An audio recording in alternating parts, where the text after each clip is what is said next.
Ambuye tsekulani milomo yanga, ndipo ndidzatamanda dzina lanu.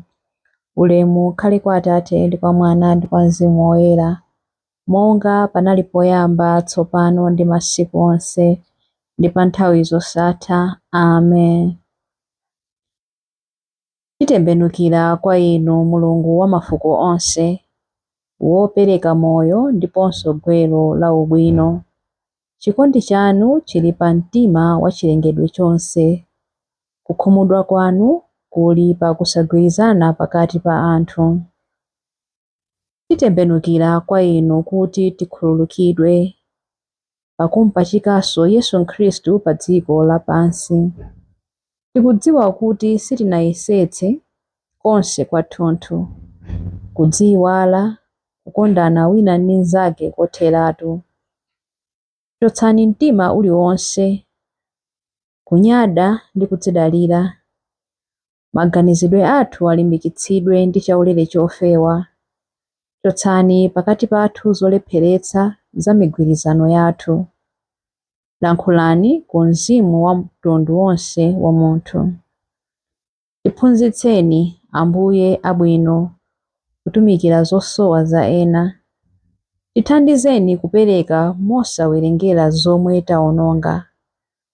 Tiyanjanitseni popeza tidabadwa monga ana anu. Gonjetsani zoopsa zathu kudzera mu Pentekosite yanu. Ulemu ukhale kwa Atate ndi kwa Mwana ndi kwa Mzimu Woyera, monga panali poyamba, tsopano ndi masiku onse, ndi pa nthawi zosatha. Amen. Chilimbi 1. Ambuye simudzanyoza mtima wolapa ndi wodzichepetsa. Mundichitire chifundo Inu Mulungu, malinga ndi chikondi chanu chosasinthika. Mufafanize machimo anga, malinga ndi chifundo chanu chachikulu. Mundisambitse kwathunthu pochotsa kulakwa kwanga, mundiyeretse mtima pochotsa machimo anga. Zolakwa zanga ndikuzidziwa, kuchimwa kwanga ndikukuzindikira nthawi zonse. Ndachimwira Inu nokha. Ndachita choyipa pamaso panu, motero mwakhoza ponditchula wolakwa. Simudalakwe pogamula mlandu wanga. Zoonadi, tidabadwa mu tchimo. Ndinali mu tchimo kuyambira pamene mayi wanga adatenga pathupi pa ine. Ndithudi, Inu mumakonda mtima woona. Choncho mundiphunzitse nzeru zanu. Mundiyeretse ndi hisope, ndipo ndidzakhala woyera. Mundisambitse, ndipo ndidzayera kupambana chisanu cha mbee. Mundilole ndimve chimwemwe ndi chikondwerero, ngakhale mwandiphwanyaphwanya mafupa. Mundilole ndidzasangalalenso. Mufulatire machimo anga, mufafanize zoyipa zanga zonse. Mundilengere mtima woyera Inu Mulungu, muyike mwa ine mtima watsopano ndi wokhazikika. Musandipirikitse pamaso panu. Musachotse mzimu wanu woyera mwa ine. Mundibwenzere chimwemwe cha chipulumutso chanu. Mulimbitse mwa ine mtima womvera. Pamenepo wochimwa ndidzawaphunzitsa njira zanu, ndipo iwo adzabwerera kwa Inu. Mundikhululukire mlandu wanga wokhetsa magazi Inu Mulungu, Mulungu mpulumutsi wanga, ndipo ndidzakweza mawu poyimba za chipulumutso chanu. Ambuye tsekulani milomo yanga, ndipo pakamwa panga padzalankhula zotamanda Inu. Si nsembe wamba imene Inu imakusangalatsani. Ndikadapereka nsembe yopsereza, sibwenzi Inu mutakondwera nayo. Nsembe imene Inu Mulungu mumalandira ni mtima wotswanyika, mtima wachisoni ndi wolapa. Inu Mulungu simudzawunyoza. Muwachitire zabwino anthu a ku Ziyoni chifukwa cha kukoma mtima kwanu. Mumangenso kachiwiri makoma a Yerusalemu. Pamenepo mudzakondwera ndi nsembe zoyenera, nsembe zootcha ndi zopsereza kwathunthu.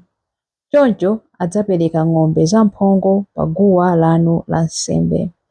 Ulemu ukhale kwa Atate ndi kwa Mwana ndi kwa Mzimu Woyera, monga panali poyamba, tsopano ndi masiku onse, ndi pa nthawi zosatha. Amen.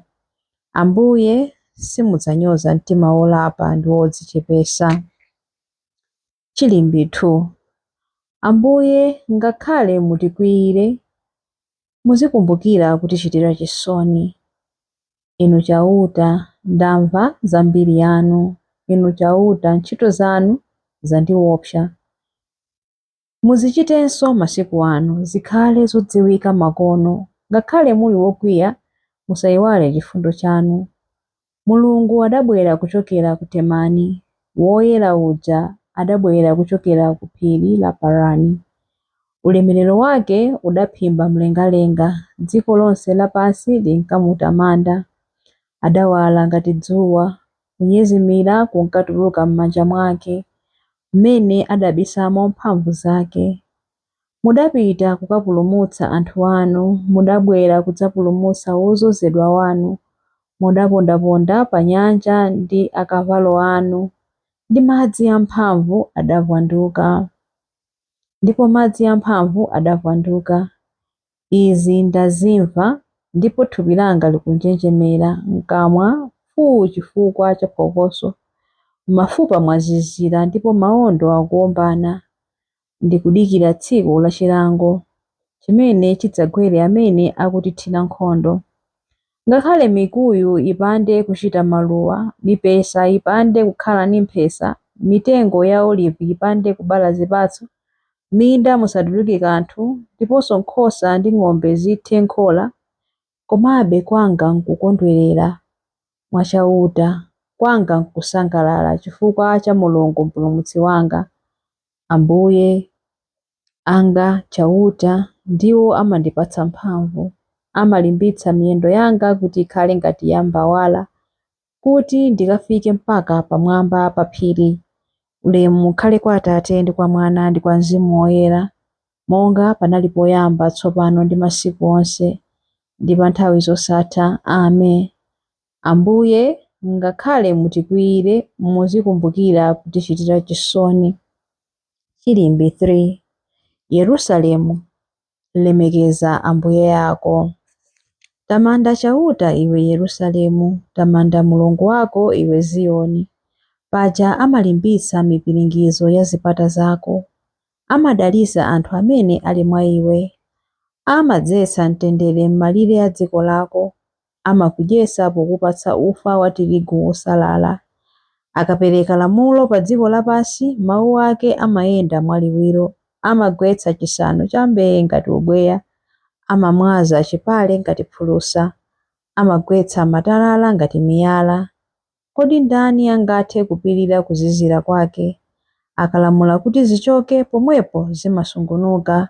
Akawombetsa mphepo, m'madzi amayenda. Amadziwitsa Yakobo mawu ake, amaphunzitsa Israeli malamulo ake ndi malangizo ake. Sadachitepo zimenezi ndi mtundu wina uliwonse wa anthu. Iwo sadziwa malangizo ake. Ulemu ukhale kwa Atate ndi kwa Mwana ndi kwa Mzimu Woyera, monga panali poyamba, tsopano ndi masiku onse, ndi pa nthawi zosatha. Amen. Yerusalemu, lemekeza Ambuye.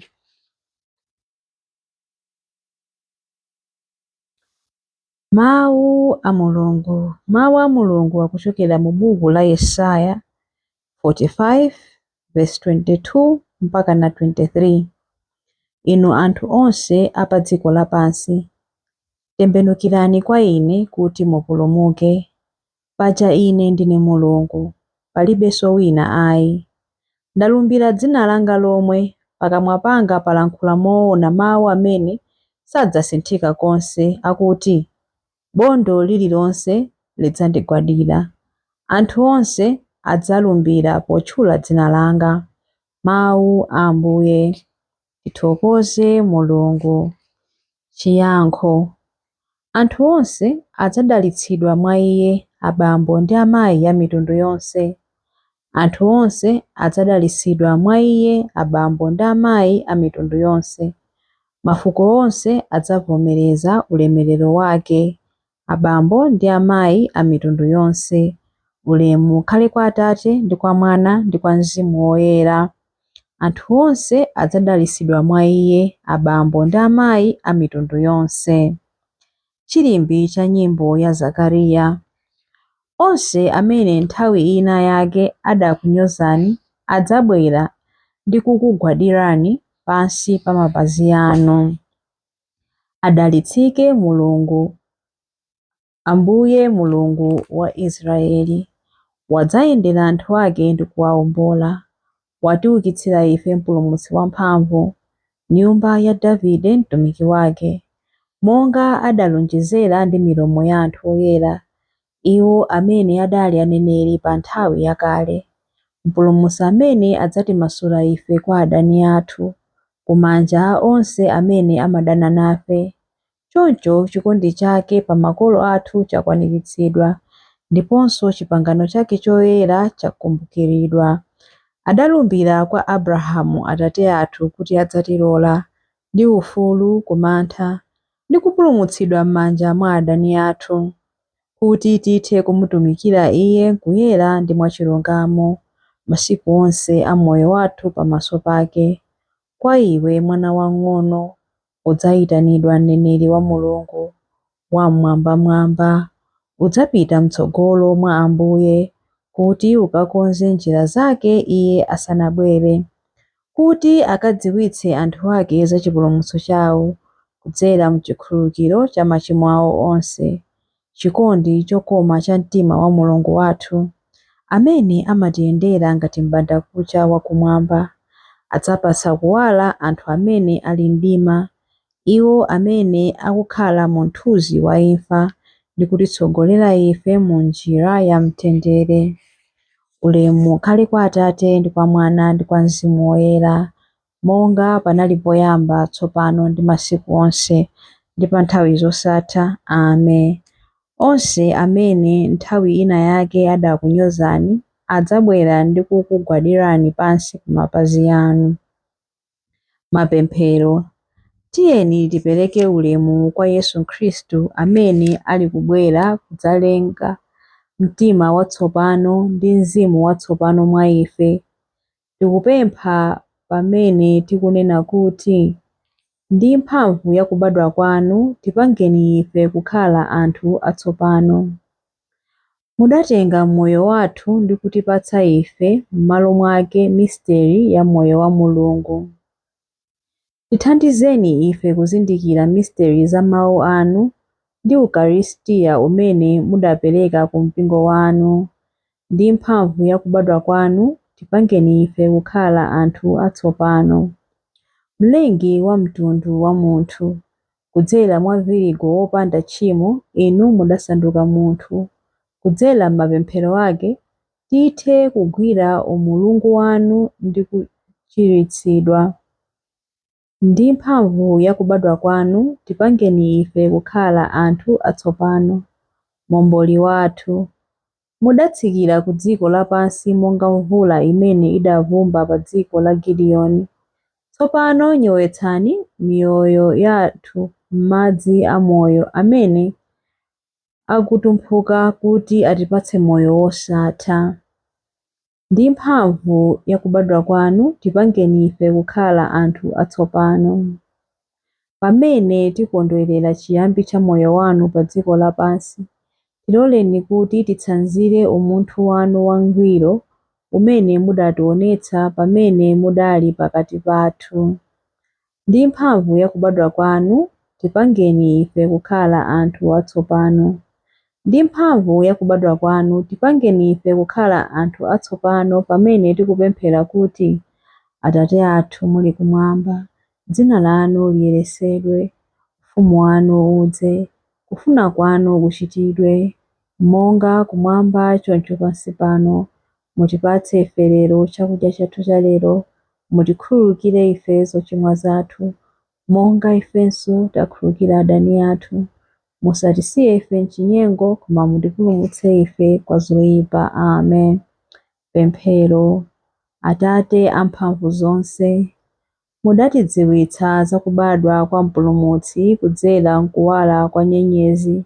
Lolani kuti athe kupitiriza kutitsogolera ndi kuwala kwake, pakuti ali ndi moyo ndi ufumu limodzi nanu ndi Mzimu Woyera, Mulungu tsopano ndi pa nthawi zosatha. Amen. Ambuye atidalitse, atiteteze ife ku zoyipa zonse ndi kutifikitsa ku moyo wosatha. Amen.